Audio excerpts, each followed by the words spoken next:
Assalamualaikum warahmatullahi wabarakatuh. Bismillahirrahmanirrahim. Perkenalkan, nama saya Darus Firmansyah. Saya dari kelompok 10 mata kuliah Sirah Nabawiyah kelas PAIA.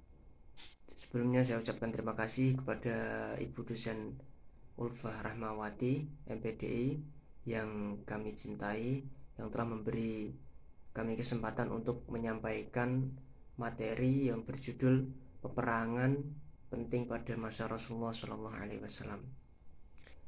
Sebelumnya saya perkenalkan terlebih dahulu kelompok saya yang terdiri dari Darus Firmansyah, yaitu saya sendiri dengan NIM 201011002, kemudian Mbak Sofiana Ulfa dengan NIM 20101100022, kemudian Mbak Nihayatus Saadah 20101100033. Sebelum masuk ke dalam pembahasan, terlebih dahulu kita membahas pendahuluan. Rasulullah berdakwah selama 13 tahun di Mekah, sebelum akhirnya memutuskan untuk hijrah ke Yasrib, kota yang diganti namanya menjadi Madinah. Tersebut menandai perkembangan syiar Islam hingga keluar Jazirah Arab. Madinah tak ubahnya negara berdaulat dengan Rasulullah sebagai pemimpin tertinggi dan penduduknya terikat dalam perjanjian disebut Piagam Madinah. Dalam membangun peradaban di Madinah, Rasulullah menghadapi berbagai tantangan. Suku-suku pedalaman di Madinah belum sepenuhnya menerima Islam, sementara kaum Yahudi beberapa kali melanggar kesepakatan yang telah disetujui bersama. Selain itu, ancaman dari kaum musyrikin Quraisy di Mekah masih belum pudar. Konfrontasi tersebut akhirnya meletus dalam 3 peperangan penting, yaitu Perang Badar, Uhud, dan Khandaq. Saya Sofiana Ulfa dengan NIM 20101100022. Di sini saya sebagai penyaji pertama. Pembahasan yang pertama ialah Perang Badar. Kronologi perang. Badar adalah nama suatu tempat yang terletak antara Mekah dengan Madinah di mana terdapat mata air. Dinamakan Perang Badar karena peperangan itu berlangsung di tempat itu, yaitu antara kaum muslimin dengan kaum musyrikin. Dalam ringkasan tafsir Ibnu Katsir, pembahasan yang pertama ialah Perang Badar. Kronologi perang.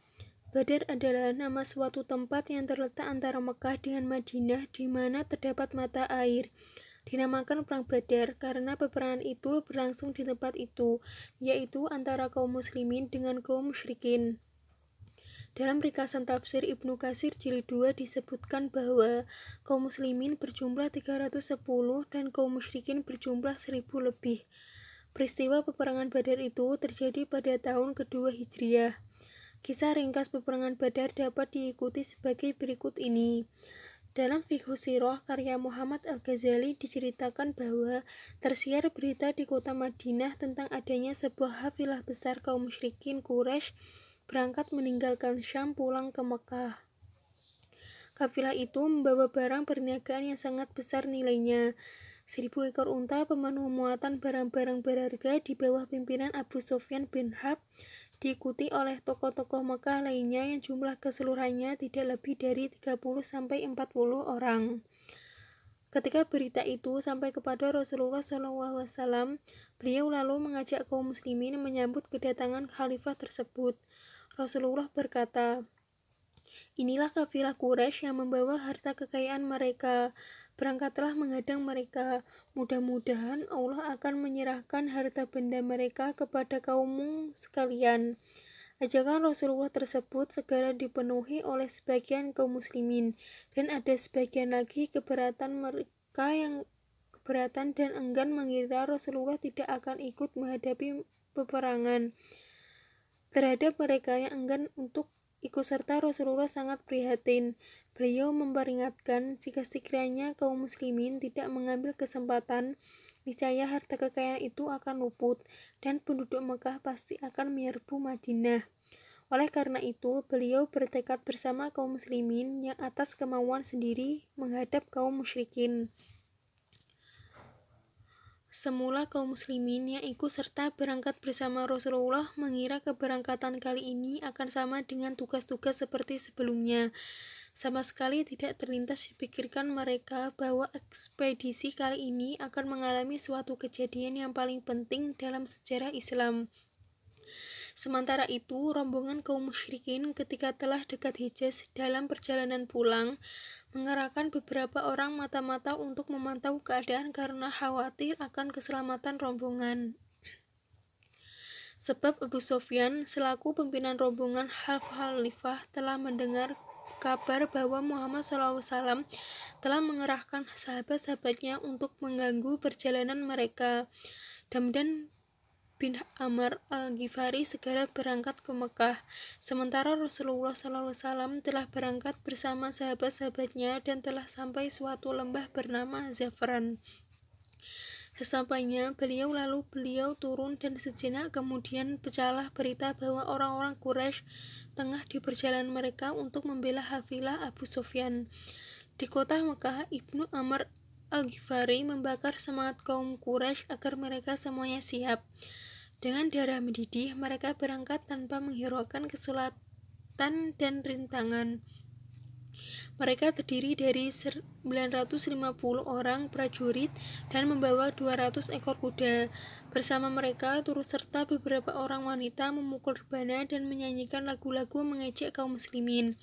Mereka menuju arah utara hendak menyusul kafilah yang sedang berjalan ke arah Madinah untuk bergabung. Abu Sufyan nampaknya tidak sabar menunggu datangnya bala bantuan. Ia mencurahkan kewaspadaan dan kecerdikannya menghindari serangan kaum muslimin, sehingga ia terus berjalan dan tiba di pinggir lembah Badar bersebelahan dengan pusaka kaum muslimin. Pasukan kedua belah pihak semakin saling berdekat. Rasulullah SAW sendiri tidak bisa membayangkan apa yang terjadi akibat konfrontasi yang mengerikan itu. Dampak Perang Badar. Kemenangan yang dicapai meningkatkan moral dan semangat kaum muslimin. Kabar mengenai Perang Badar telah tersiar di Madinah dan sekitarnya. Kaum munafik merasa was-was tidak berani menampakkan kedengkian mereka terhadap Islam secara terang-terangan. Sementara itu, kaum musyrikin Quraisy mendapatkan kerugian akibat kekalahan yang diderita. Dalam perang ini, Abu Jahal, Umayyah bin Khalaf, Utbah, dan pimpinan perang lainnya terbunuh. Penduduk Mekah merasakan duka yang mendalam. Banyak keluarga mereka mati terbunuh ataupun menjadi tawanan.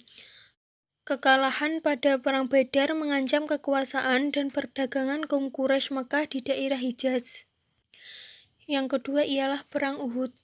Kronologi perang. Perang Uhud adalah perang kedua setelah Perang Badar yang dimenangkan oleh kaum muslim. Dengan banyaknya tokoh Quraisy yang meninggal dalam Perang Badar mengakibatkan tersulutnya dendam dari kaum Quraisy terhadap kaum muslim.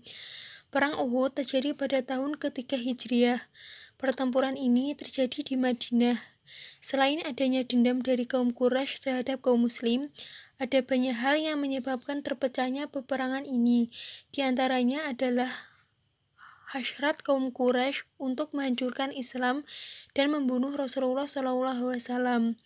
Kedua, adanya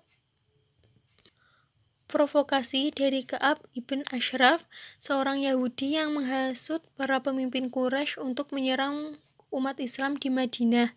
Dan yang terakhir adalah agar terbuka kembali jalur perdagangan bagi kaum Quraisy menuju Syam yang harus melalui kota Madinah.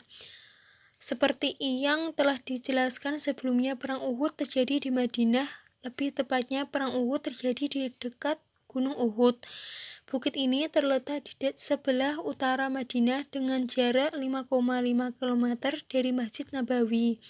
Dari sinilah sejarah kemudian mencatat peperangan itu terjadi di dekat Bukit Uhud, itu dinamakan sebagai Perang Uhud.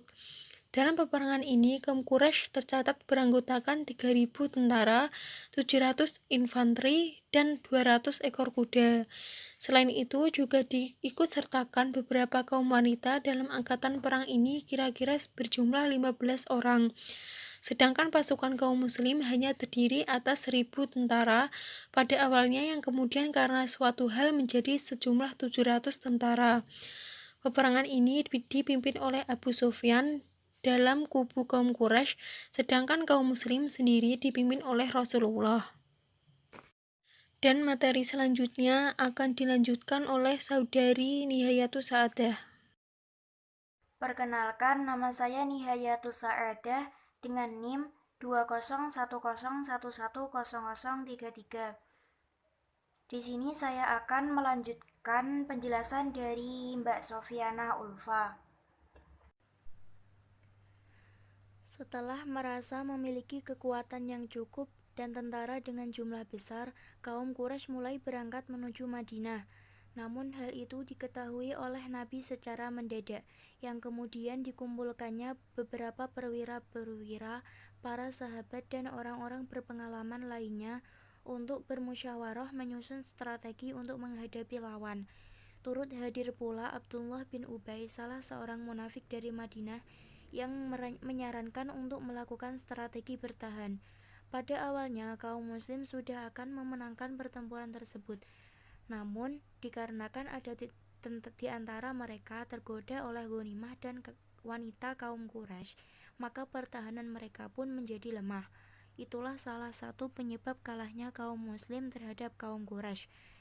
Perang Uhud merupakan peperangan antara kaum muslimin melawan kaum Quraisy Mekah yang terjadi pada tanggal 22 Maret 625 Masehi atau 7 Syawal 3 Hijriah.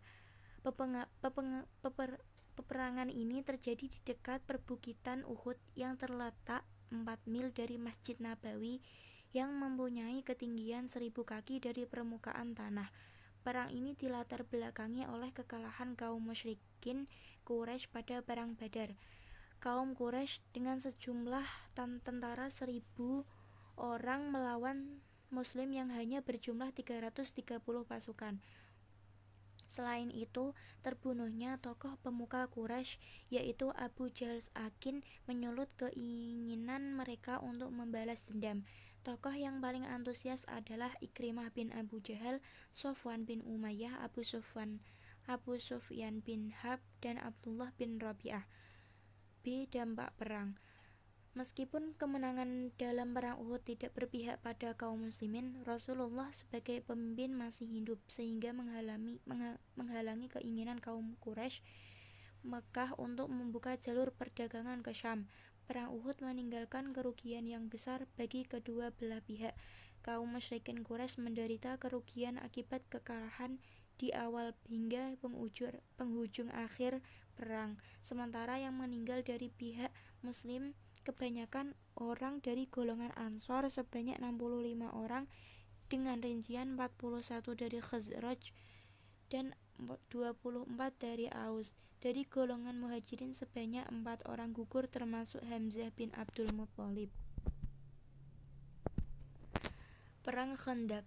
Kronologi perang. Kepemimpinan merupakan sebuah kebutuhan tuntutan dalam kehidupan masyarakat untuk mencapai tujuan bersama. Tujuan bersama mencakup berbagai hal baik, masalah ideologi, politik, ekonomi, sosial, budaya, hukum, pendidikan, perdagangan, dan lain-lain sebagainya. Salah satu bidang kepemimpinan yang sering diperlukan dalam kehidupan bermasyarakat adalah militer.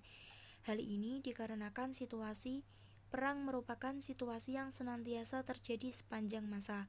Jongman and Denon dalam Sarsito 2008 mengungkapkan bahwa sejak tahun 3600 sebelum Masehi hingga saat ini dunia hanya mengalami masa damai selama 292 tahun. Kalkulasi yang dibuat oleh para ahli Rusia mengungkapkan bahwa perang kecil dan besar mengakibatkan korban sebanyak 3,6 miliar orang. Perang merupakan hal yang tidak dapat dihindari oleh kaum muslimin. Hal ini dikarenakan Islam memiliki syariat untuk mewajibkan umatnya berperang. Kalangan yang tidak memahami Islam dengan baik terkadang memandang kaum muslimin sebagai kelompok yang suka berperang dan menumpahkan darah. Padahal pimpinan dan pasukan muslimin diperbolehkan berperang apabila kaum muslimin sebelumnya ditekan dan diintimidasi dalam menyebarkan syariat. Kaum muslimin wajib membela diri untuk menunjukkan izzah dan kehormatan Islam dengan batasan-batasan yang menjunjung tinggi peri kemanusiaan. Perang Khandaq merupakan perang antara kaum muslimin yang berada di Madinah yang berjumlah 3.000 orang melawan golongan orang yang bersekutu antara Yahudi, Quraisy, dan beberapa kabilah Arab yang berjumlah 10.000 orang. Perang Khandaq dikabarkan Allah Subhanahu wa Ta'ala dengan detail tentang psikologis yang dialami kaum muslimin. Keadaan Madinah yang dikepung pasukan dalam jumlah banyak memungkinkan pasukan muslimin akan mengalami kekalahan. Namun pada akhirnya, secara perhitungan militer, pasukan muslimin mengalami kemenangan.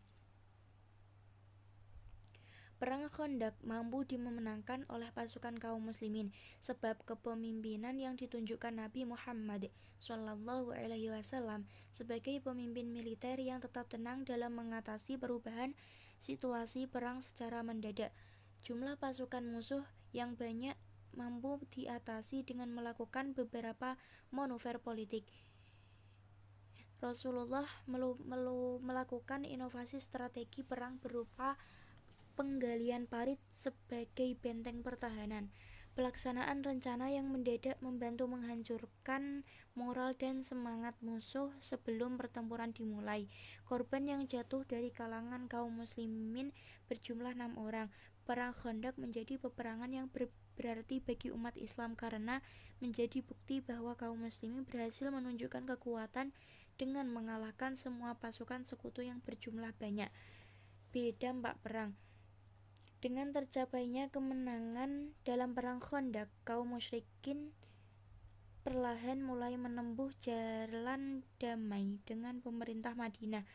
Karena memang jika dengan menggunakan jalan perang sudah tidak dapat dilakukan lagi melihat tangguhnya kaum muslimin dalam menghadapi serangan dari kaum musyrikin yang dibantu kaum munafik. Usai perang Khandaq, Rasulullah melakukan serangkaian serangan sebagai peringatan terhadap kabilah dan penduduk pedalaman yang masih berusaha menggempur Madinah. Muhammad bin Maslamah dikirim untuk membekuk klan Ubaid bin Kilab dari Qais Island yang mendiami jalur menuju Basrah. Dengan demikian, stabilitas internal dan eksternal Madinah dapat dipertahankan. Dakwah Rasulullah di Madinah ditandai dengan pembangunan peradaban Islam.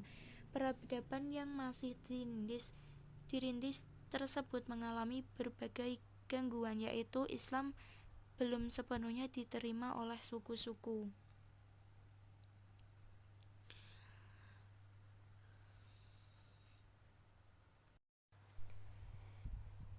Yang terakhir yaitu kesimpulan.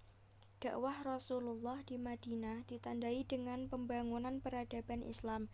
Peradaban yang masih dirintis tersebut mengalami berbagai gangguan, yaitu Islam belum sepenuhnya diterima oleh suku-suku pedalaman di Madinah. Kaum Yahudi beberapa kali melanggar perjanjian dan ancaman yang datang dari kaum musyrikin Quraisy di Mekah. Konfrontasi tersebut akhirnya meletus dalam beberapa peperangan termasuk Perang Badar, Uhud, dan Khandaq. Kemenangan pada Perang Badar meningkatkan moral dan semangat kaum muslimin. Madinah tumbuh menjadi peradaban yang disegani oleh suku-suku di sekitarnya. Namun prestasi yang sudah terbentuk ini luluh akibat kekalahan pada Perang Uhud. Meskipun begitu, kaum muslimin masih dapat mengamankan posisi mereka sehingga mencegah kaum Quraisy Mekah memanfaatkan jalur perdagangan ke Syam. Pada Perang Khandaq dilakukan penggalian parit sebagai strategi pertahanan Madinah. Secara garis besar, strategi peperangan yang dilakukan Rasulullah berkisar pada taktik spionase untuk penggalian informasi pihak musuh, sabotase jalur perdagangan sebagai taktik ekonomi, dan bashwar. Dengan kemenangan yang diraih kaum muslimin, syiar Islam semakin luas. Rasulullah mengutus para sahabat untuk memerangi suku-suku Arab yang membahayakan kekuasaan di Madinah. Diplomasi kepada kerajaan lain juga dilakukan untuk meraih dukungan dalam membangun peradaban Islam di Madinah.